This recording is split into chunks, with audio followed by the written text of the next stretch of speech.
ವಿಶೇಷ ಕಾರ್ಯಕ್ರಮಕ್ಕೆ ಸ್ವಾಗತ. ನಾನು ಯಶೋಧ ಪೂಜಾರಿ.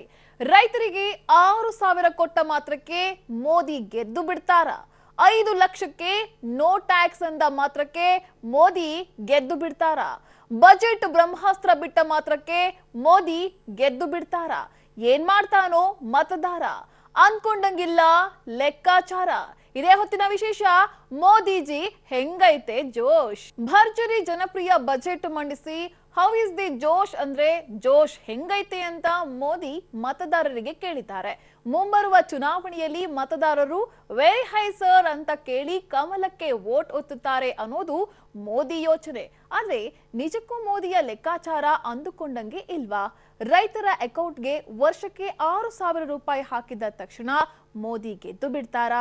5 ಲಕ್ಷ ರೂಪಾಯಿವರೆಗಿನ ಆದಾಯಕ್ಕೆ ಟ್ಯಾಕ್ಸ್ ಇಲ್ಲ ಅಂದ ಮಾತ್ರಕ್ಕೆ ಮಧ್ಯಮ ವರ್ಗದ ಜನರು ಮೋದಿಯನ್ನ ಗೆಲ್ಲಿಸ್ತಾರಾ? ನಿಜಕ್ಕೂ ಬಜೆಟ್ ಬ್ರಹ್ಮಾಸ್ತ್ರದಿಂದ ಚುನಾವಣೆಗಳನ್ನ ಗೆಲ್ಲೋಕೆ ಸಾಧ್ಯನಾ?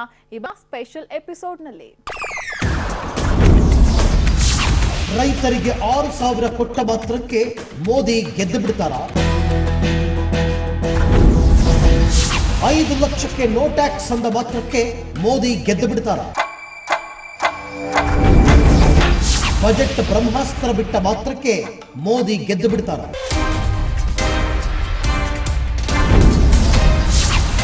ಏನ್ ಮಾಡ್ತಾನೋ ಮತದಾರ? ಅಂದುಕೊಂಡಂಗಿಲ್ಲ ಲೆಕ್ಕಾಚಾರ.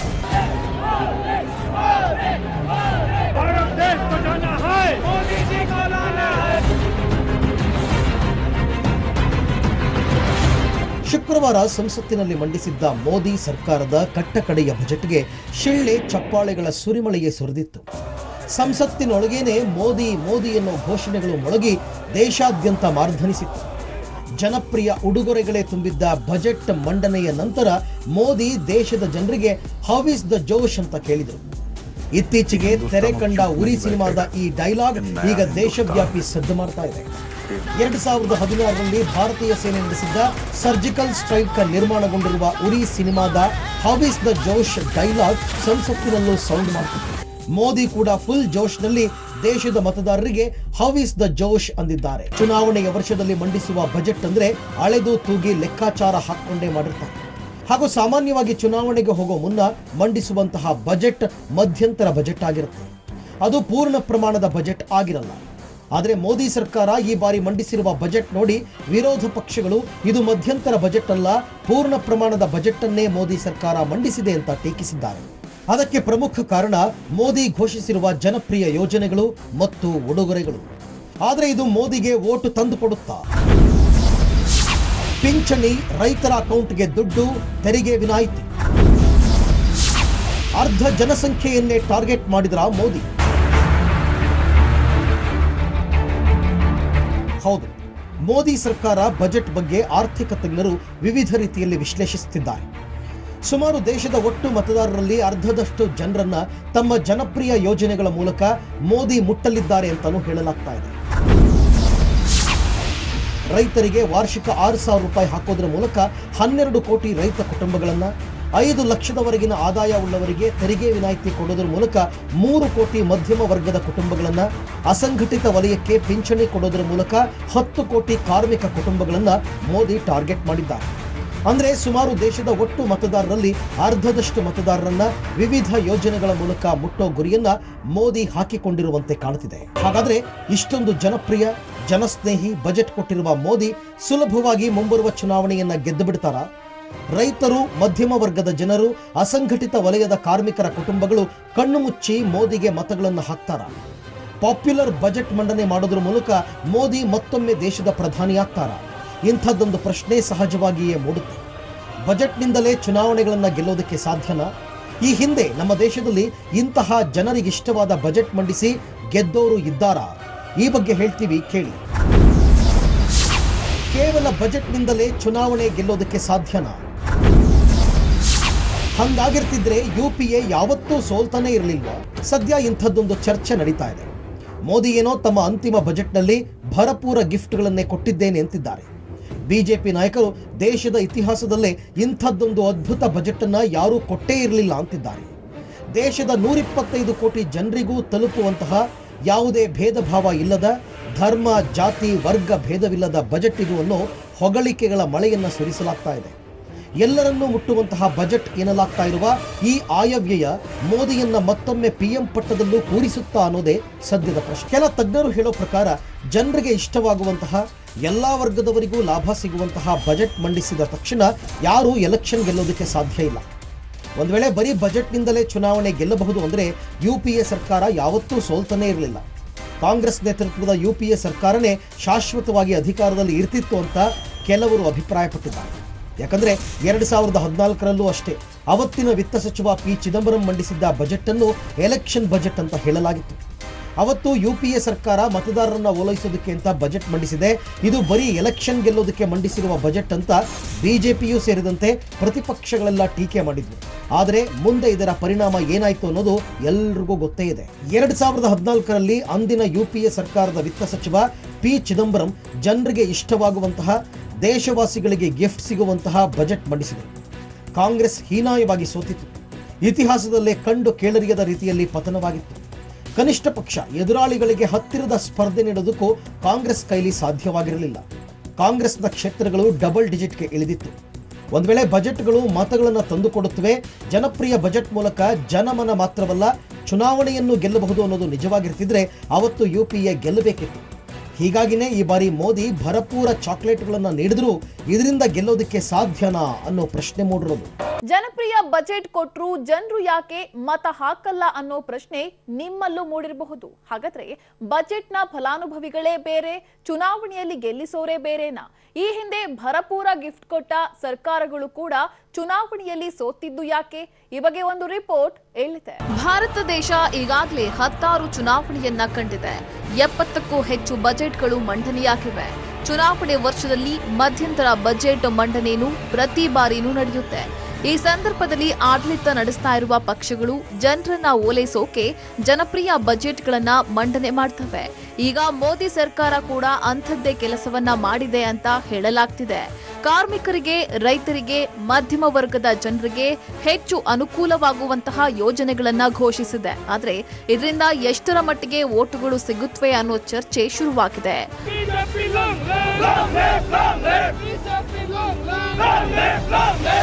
ये देश बदला जा सकता है, ये देश में विकास हो सकता है।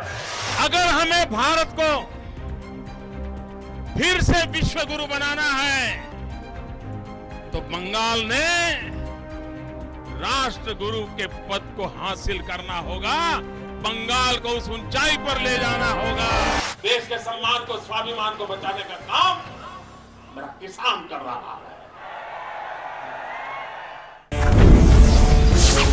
5 ಬಜೆಟ್ಗಳಲ್ಲಿ ಇಲ್ಲದ್ದು 6ನೇ ಬಜೆಟ್ನಲ್ಲಿ. ಜನಪ್ರಿಯ ಬಜೆಟ್ನಿಂದ ಓಟು ಸಿಗಲ್ವಾ? ಹೌದು, ಇದು ಮೋದಿ ಸರ್ಕಾರ ಮಂಡಿಸಿರೋ 6ನೇ ಬಜೆಟ್. ಚುನಾವಣೆಗೂ ಮುನ್ನ ಮಂಡಿಸಿರುವ ಮಧ್ಯಂತರ ಬಜೆಟ್. ಈ ಹಿಂದೆ 2014ರಲ್ಲಿ UPA ಸರ್ಕಾರ ಕೂಡ ಜನಪ್ರಿಯ ಬಜೆಟ್ ಮಂಡಿಸಿತ್ತು. ಆದರೆ ಇಷ್ಟೊಂದು ವಿಸ್ತಾರವಾಗಿ ಎಲ್ಲಾ ವರ್ಗಗಳಿಗೂ ಮುಟ್ಟುವಂತಹ ಯೋಜನೆಗಳನ್ನ ಕೊಟ್ಟಿರಲಿಲ್ಲ. ಆದ್ರೂ ಕನಿಷ್ಠ ಸೀಟುಗಳನ್ನಾದ್ರೂ ಗೆಲ್ಲಬೇಕಿತ್ತು ಅನ್ನೋದು ಲೆಕ್ಕಾಚಾರ. 2014ರಲ್ಲಿ ಯಾರೂ ನಿರೀಕ್ಷಿಸದ ಮಟ್ಟಕ್ಕೆ ಕುಸಿದು ಹೋಗಿತ್ತು UPA ಒಕ್ಕೂಟದ ಪಕ್ಷಗಳ ಕ್ಷೇತ್ರಗಳಿಗೆ. ಹೀಗಾಗಿ ಈ ಬಾರಿನೂ ಮೋದಿಯ ಜನಪ್ರಿಯ ಬಜೆಟ್ ಹೆಚ್ಚು ಸೀಟುಗಳನ್ನ ತಂದುಕೊಡಲ್ವಾ? ಮೋದಿಯ ಲೆಕ್ಕಾಚಾರವಾದ್ರೂ ಏನು ಅನ್ನೋ ಕುತೂಹಲ ಮೂಡುತ್ತೆ. ಯಾವುದೇ ಸರ್ಕಾರ ಆಡಳಿತ ನಡೆಸಲಿ 5 ವರ್ಷಗಳ ನಂತರ ಆಡಳಿತ ವಿರೋಧಿ ಅಲೆ ಇದ್ದೇ ಇರುತ್ತೆ. ಇನ್ನು ಸತತ 10 ವರ್ಷಗಳ ಆಡಳಿತ ನಡೆಸಿದ್ರಂತೂ ದೊಡ್ಡ ಮಟ್ಟದಲ್ಲೇ ಆಡಳಿತ ವಿರೋಧಿ ಅಲೆ ಎದ್ದೇಳುತ್ತೆ. ಕಳೆದ ಬಾರಿ UPA ಸರ್ಕಾರವಿದ್ದಾಗಲೂ ಅಷ್ಟೇ ಜನರು 10 ವರ್ಷಗಳ ದುರಾಡಳಿತದಿಂದ ಬೇಸತ್ತಿದ್ರು. 2009ರಲ್ಲಿ UPAಯನ್ನೇ ಪುನರಾಯ್ಕೆ ಮಾಡಿದವರು 2014ರಷ್ಟೊತ್ತಿಗೆ ಬದಲಾಗಿ ಹೋಗಿದ್ರು. ಹೊಸತನಕ್ಕೆ ಹಾತೊರಿತಾ ಇದ್ರು. ಹೀಗಾಗಿ UPA ಸರ್ಕಾರ ಬಜೆಟ್ನಲ್ಲಿ ಏನೇ ಘೋಷಣೆ ಮಾಡಿದ್ರು, ಎಷ್ಟೇ ಉಡುಗೊರೆ ಕೊಟ್ರು ಅದನ್ನ ನಂಬುವಂತಹ ಪರಿಸ್ಥಿತಿಯಲ್ಲಿ ಜನರು ಇಲ್ಲ. ಹಾಗೆ ನೋಡಿದ್ರೆ ಮೋದಿಯದ್ದು ಒಂದು ಅವಧಿಯಷ್ಟೇ ಮುಗಿತಾ ಇದೆ. ಹಾಗಂತ ಮೋದಿ ಸರ್ಕಾರಕ್ಕೆ ವಿರೋಧಿಗಳೇ ಇಲ್ಲ ಅಂತೇನಿಲ್ಲ. ಕಳೆದ ಪಂಚರಾಜ್ಯ ಚುನಾವಣೆಯಲ್ಲಿ ಬಿಜೆಪಿ ಹೀನಾಯವಾಗಿ ಸೋಲನ್ನ ಅನುಭವಿಸಿತ್ತು. ಸ್ವತಃ ಮೋದಿಯೇ ಹೋಗಿ ಭರ್ಜರಿ ಪ್ರಚಾರ ಮಾಡಿದ್ರೂ ಅಧಿಕಾರದಲ್ಲಿದ್ದ ರಾಜ್ಯಗಳನ್ನು ಉಳಿಸಿಕೊಳ್ಳುವುದಕ್ಕೆ ಸಾಧ್ಯವಾಗಿರಲಿಲ್ಲ. ಇದನ್ನ ನೋಡಿದ್ರೆ ಕೇಂದ್ರದ ಮೋದಿ ಸರ್ಕಾರದ ವಿರುದ್ಧ ಕೆಲವೊಂದು ವರ್ಗದ ಜನರು ಅಸಮಾಧಾನಗೊಂಡಿರುವುದು ಸ್ಪಷ್ಟವಾಗುತ್ತೆ.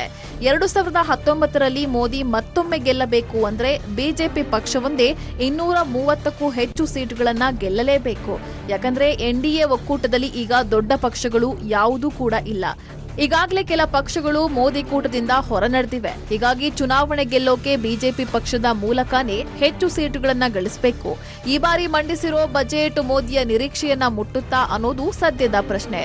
ಸದ್ಯ ಮೋದಿ ಘೋಷಣೆ ಮಾಡಿರೋ ಯೋಜನೆಗಳು ಯಾರಿಗೆಲ್ಲ ತಲುಪುತ್ತೋ ಅವರೆಲ್ಲರೂ ಮತ ಹಾಕ್ತಾರೆ ಅನ್ನೋ ಗ್ಯಾರಂಟಿನೂ ಇರಲ್ಲ. ಮುಖ್ಯವಾಗಿ ಮಧ್ಯಮ ವರ್ಗವನ್ನ ಟಾರ್ಗೆಟ್ ಮಾಡಿ ಮೋದಿ ಈ ಬಾರಿ ಬಜೆಟ್ ರಚಿಸಿದ್ದಾರೆ. ಆದ್ರೆ ಮಧ್ಯಮ ವರ್ಗದ ಜನರು ಚುನಾವಣೆ ದಿನ ಸಿಗೋ ರಜೆಯಂದು ಟ್ರಿಪ್ಗಳಿಗೆ ಹೋಗುವ ಸಾಧ್ಯತೆನೂ ಇದೆ ಅಂತ ರಾಜಕೀಯ ತಜ್ಞರು ಅಭಿಪ್ರಾಯಪಟ್ಟಿದ್ದಾರೆ. ಸೋಷಿಯಲ್ ಮೀಡಿಯಾದಲ್ಲಿ ಮೋದಿಗೆ ಜೈಕಾರ ಹಾಕುವವರು ಚುನಾವಣೆ ದಿನ ಮತದಾನ ಮಾಡ್ತಾರಾ ಅನ್ನೋದ್ರ ಗ್ಯಾರಂಟಿನೂ ಇರಲ್ಲ. ಫಲಾನುಭವಿಗಳಲ್ಲಿ ಎಲ್ಲರೂ ಮತ ಹಾಕುವ ಗ್ಯಾರಂಟಿನೇ ಇಲ್ಲ ಅಂದಮೇಲೆ ಬರೀ ಬಜೆಟ್ನಿಂದ ಚುನಾವಣೆ ಗೆಲ್ಲೋಕೆ ಸಾಧ್ಯನಾ? ಸದ್ಯ ಮೋದಿಗೂ ಈ ಎಲ್ಲಾ ಸಂಗತಿಗಳು ಗೊತ್ತಿಲ್ಲದೇನಿಲ್ಲ. ಕೇವಲ ಜನಪ್ರಿಯ ಬಜೆಟ್ ಒಂದೇ ತನ್ನನ್ನ ಗೆಲ್ಲಿಸಲ್ಲ. ಎಲ್ಲಾ ವರ್ಗದ ಜನರಿಗೂ ಯೋಜನೆಗಳನ್ನ ತಂದ್ರೆ ಸುಲಭವಾಗಿ ಗೆಲ್ಲಬಹುದು ಅಂತ ಅಂದುಕೊಂಡಿಲ್ಲ. ಯಾಕಂದ್ರೆ ಮೋದಿಯ ಚುನಾವಣೆ ಲೆಕ್ಕಾಚಾರವೇ ಬೇರೆಗಿದೆ. ಸ್ವತಃ ಮೋದಿನೇ ಹೇಳಿದಂತೆ ಸದ್ಯ ಕೊಟ್ಟಿರೋದು ಒಂದು ಟ್ರೇಲರ್ ಮಾತ್ರ. ಮೋದಿ ಬಜೆಟ್ನಲ್ಲಿ ಬರೀ ಜೂನ್ ವರೆಗಿನ ಪ್ಲಾನಿಂಗ್ಗಳು ಮಾತ್ರವಿಲ್ಲ. 2022, 2030 ಹೀಗೆ ದೊಡ್ಡ ದೊಡ್ಡ ಯೋಜನೆಗಳ ಕನಸು ಬಿತ್ತಿದ್ದಾರೆ ಮೋದಿ. ಇದರ ಹಿಂದಿರುವ ಸ್ಟ್ರಾಟಜಿ ಆದ್ರೂ ಏನು? ಈ ಬಗ್ಗೆ ಒಂದು ಡೀಟೇಲ್ ರಿಪೋರ್ಟ್ ಎಲ್ಲಿದೆ ನೋಡಿ.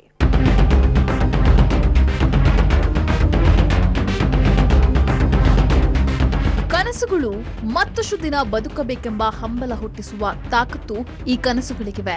ಇಂತಹ ಕನಸುಗಳನ್ನ ದೇಶದ ಜನರ ಮನಸ್ಸಲ್ಲಿ ಭಿತ್ತಿ 2014ರಲ್ಲಿ ಅಧಿಕಾರಕ್ಕೆ ಏರಿದ್ರು ನರೇಂದ್ರ ಮೋದಿ. ಭ್ರಷ್ಟಾಚಾರ ರಹಿತ ಸರ್ಕಾರ, ಕಪ್ಪು ಹಣ ವಾಪಸ್, ಹೀಗೆ ನಾನಾ ಭರವಸೆಗಳನ್ನ ಜನರಿಗೆ ಕೊಟ್ಟಿದ್ರು. ದೇಶವನ್ನ ಸಂಪೂರ್ಣವಾಗಿ ಬದಲಿಸಿ ಬಿಡ್ತೀವಿ ಅಂತ ಹೇಳಿದ್ರು. ಮೋದಿಯ ಹೊಸ ಯೋಚನೆ ಮತ್ತು ಯೋಜನೆಗೆ ಜನರು ಜೈಕಾರ ಹಾಕಿ ಗೆಲ್ಲಿಸಿದ್ರು. ಮೋದಿ ತಾನು ಕೊಟ್ಟ ಭರವಸೆಗಳು ಸಂಪೂರ್ಣವಾಗಿ ಈಡೇರದೇ ಇದ್ರೂ ಕೆಲವೊಂದು ಪ್ರಯತ್ನಗಳು ನಡೆದಿರೋದು ಕಣ್ಣು ಮುಂದೆನೇ ಇದೆ. ಹೀಗಾಗಿ ಮೋದಿ ಸರ್ಕಾರ ಈ ಬಾರಿ ಬೇರೆಯದೇ ಪ್ಲಾನ್ ಮಾಡಿದಂತಿದೆ. मेरे उत्तर प्रदेश के भाइयों बहनों, अब आपका काम है मजबूत सरकार बनाना। ये जन समर्थन, ये जन सराब, ये साफ साफ लग रहा है भाजपा की आंधी चल रही है, आंधी चल रही है।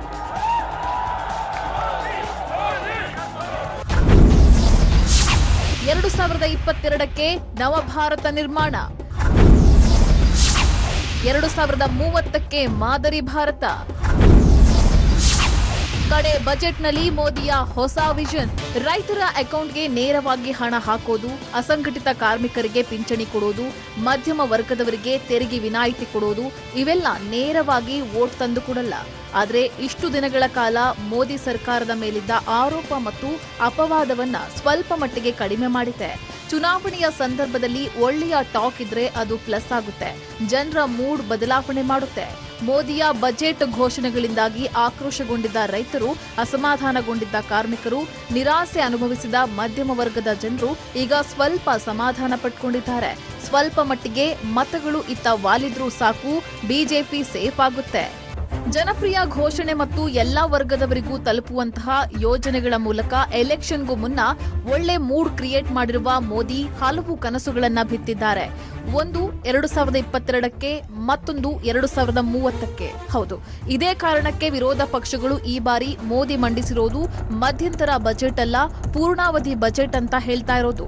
ಫೆಬ್ರವರಿ 1ರಂದು ಸಂಸತ್ನಲ್ಲಿ ಹಂಗಾಮಿ ವಿತ್ತ ಸಚಿವ ಪಿಯೂಷ್ ಗೋಯಲ್ ಮಂಡಿಸಿರುವ ಬಜೆಟ್ನಲ್ಲಿ ಬರೀ 1 ವರ್ಷದ ಪ್ಲಾನ್ ಮಾತ್ರ ಇಲ್ಲ, ಮುಂದಿನ 10 ವರ್ಷಗಳ ಪ್ಲಾನ್ ಇದೆ. ಇದೇ ಕಾರಣಕ್ಕೆ ಮೋದಿ ಪದೇ ಪದೇ ಟೇಬಲ್ ಕುಟ್ಟಿ ವಿರೋಧಿಗಳಿಗೆ ಟಾಂಗ್ ಕೊಡ್ತಾ ಇದ್ದಿತ್ತು. ಈ ಬಾರಿ ಮೋದಿ 2 ಅಸ್ತ್ರವನ್ನ ಬಳಸಿ ಚುನಾವಣೆಗೆ ಹೋಗಲಿದ್ದಾರೆ ಅನ್ನೋದನ್ನ ಬಜೆಟ್ ತೋರಿಸಿಕೊಟ್ಟಿದೆ.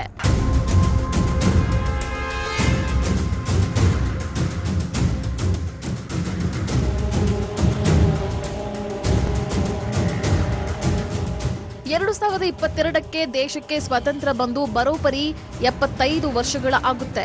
ಭಾರತ ಸ್ವಾತಂತ್ರ್ಯೋತ್ಸವದ ಪ್ಲಾಟಿನಂ ಜುಬಿಲಿ ಕಾರ್ಯಕ್ರಮ ನಡೆಯಲಿದೆ.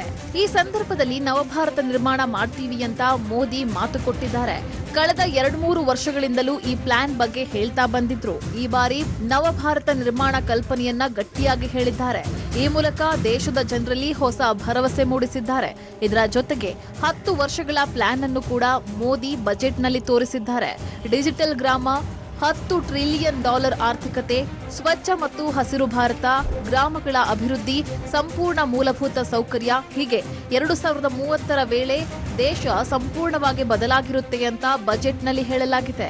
ನಮ್ಮ ಸರ್ಕಾರದ ಮುಂದಿನ 10 ವರ್ಷಗಳ ಪ್ಲಾನ್ ಅನ್ನ ಹೇಳೋ ಮೂಲಕ ಮೋದಿ ಹೊಸ ಸ್ಟ್ರೋಕ್ ಕೊಟ್ಟಿದ್ದಾರೆ.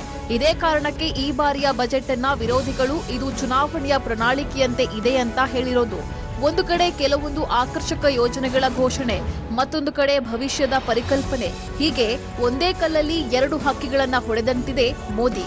ಆದ್ರೆ ಬರೀ ಬಜೆಟ್ ಅನ್ನೇ ನಂಬಿಕೊಂಡು ಹೋದ್ರೆ ಚುನಾವಣೆ ಗೆಲ್ಲೋಕೆ ಸಾಧ್ಯವಿಲ್ಲ ಅಂತ ಮೋದಿಗೂ ಗೊತ್ತಾಗಿದೆ. ಹೀಗಾಗಿನೇ ಆಫರ್ಗಳ ಜೊತೆ ಫ್ಯೂಚರ್ ಬಗ್ಗೆನೂ ಬಜೆಟ್ನಲ್ಲಿ ಮಾತನಾಡಿದ್ದಾರೆ. ಮೋದಿ ಸರ್ಕಾರದ ಅಂತಿಮ ಬಜೆಟ್ ಬಗ್ಗೆ ನಾನಾ ವಿಶ್ಲೇಷಣೆಗಳು ನಡೀತಾ ಇವೆ. ಬರೀ ಬಜೆಟ್ ನಿಂದ ಮಾತ್ರ ಚುನಾವಣೆ ಗೆಲ್ಲೋಕೆ ಸಾಧ್ಯವಿಲ್ಲ ಅಂತ ಇತಿಹಾಸವೇ ಹೇಳ್ತಾ ಇದೆ. ಮೋದಿಯ ಈ ಡಬಲ್ ಪ್ಲಾನ್ ಬಜೆಟ್ ಯಾವ ರೀತಿ ಪರಿಣಾಮ ಬೀರುತ್ತೆ ಅನ್ನೋದನ್ನ ಕಾದು ನೋಡ್ಬೇಕಷ್ಟೇ.